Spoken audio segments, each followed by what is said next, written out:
আমরা স্মরণ করিয়ে দেব।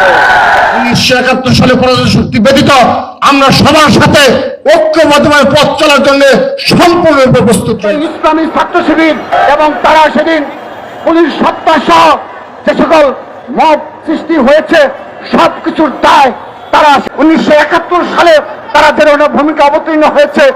আমাদের সর্বোচ্চ নেতাকে নিয়ে একটি নোংরা রাজনীতি করা হলো। আমাদের বিএনপির ভারপ্রাপ্ত চেয়ারম্যান ছাত্র দলের সাংগঠনিক অভিভাবক জনাব তারেক রহমানের সুস্পষ্ট নির্দেশনা, তার বিরুদ্ধে কোনো সমালোচনা হলে সেই সমালোচনা আমাদেরকে সহ্য করতে শিখতে হবে।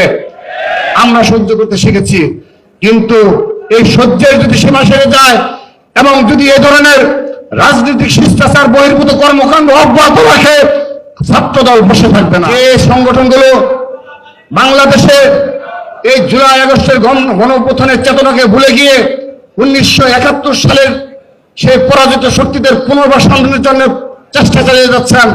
আমরা আজকে আমার মনে হয় এখানে সকলের বক্তব্যে আমি আশান্বিত হয়েছি, আমাদের দ্বারা আবার ঐক্যবদ্ধ সম্ভব ইনশাআল্লাহ। 1971 সালে পরাজিত শক্তি ব্যতীত আমরা সবার সাথে ঐক্যবদ্ধভাবে পথ চলার জন্য সম্পূর্ণরূপে প্রস্তুত রয়েছে এবং 1971 সালে যে চেতনা, সেই চেতনা নিয়েই আমরা আগামীর বাংলাদেশ বিনির্মাণ করব। আমি সেই আহ্বান জানাচ্ছি।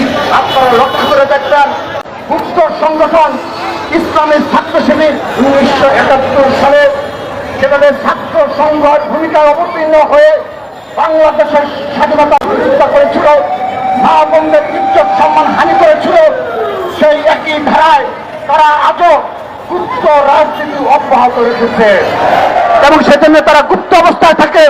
সকল অপকর্মের দায় তারা সাধারণ শিক্ষার্থীদের উপর চাপিয়ে দিতে চায়। সকল এই ইসলামী ছাত্র শিবির ক্যাম্পাসে ক্যাম্পাসে গুপ্ত রাজনীতি করে আমাদের সর্বোচ্চ সাংগঠনিক অভিভাবক, ছাত্র দলের সর্বোচ্চ সাংগঠনিক অভিভাবক, বাংলাদেশের লক্ষ লক্ষ ছাত্র সমাজের অহংকার বিএনপির ভারপ্রাপ্ত চেয়ারম্যানকে নিয়ে যে কটূক্তিমূলক রাজনীতির উপহার দিল, আমরা বলতে চাই তার জবাব ছাত্র দল অক্ষরে অক্ষরে একসময় দেবে ইনশাআল্লাহ।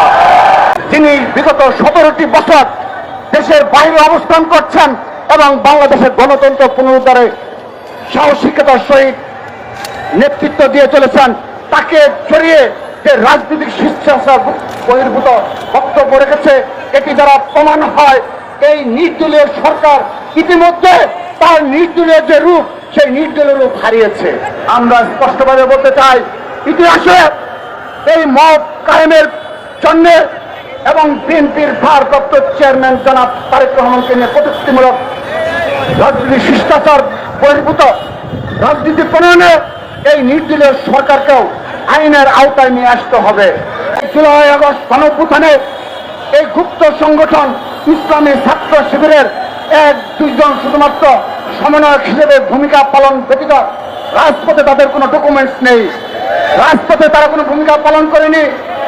আজ থেকে যদি 10 বছর 15 বছর পরেও প্রতিবেশী রাষ্ট্রের সহযোগিতায় যদি বাংলাদেশে আওয়ামী লীগ এই ফেসিবাদ আবারও পুনর্বাসন হয়, আমি আপনাদের স্মরণ করে দিতে চাই, ছাত্র সমাজকে স্মরণ করে দিতে চাই, এই ইসলামী ছাত্র শিবির সেদিন সাধারণ শিক্ষার্থীদের তথা ছাত্রদেরকে কাজ করায় দাঁড় করাবে এবং তারা সেদিন পুলিশ সত্তা সহ যে সকল মব সৃষ্টি হয়েছে সবকিছুর দায় তারা সাধারণ শিক্ষার্থী এবং ছাত্র দলের উপর চাপিয়ে দেবে।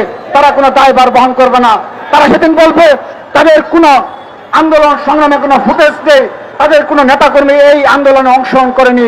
আপনারা জেনে থাকবেন 1971 সালে তারা যে ধরনের ভূমিকা অবতীর্ণ হয়েছে, 1990 সালে এবং পরবর্তীতে 1993 সালে আওয়ামী লীগের সাথে জোট করে তারা যে আন্দোলন করেছে, পরবর্তীতে 2001 সালে 4 দলীয় জোটের উপর ভর করে অনেক অপকর্ম করা হচ্ছে।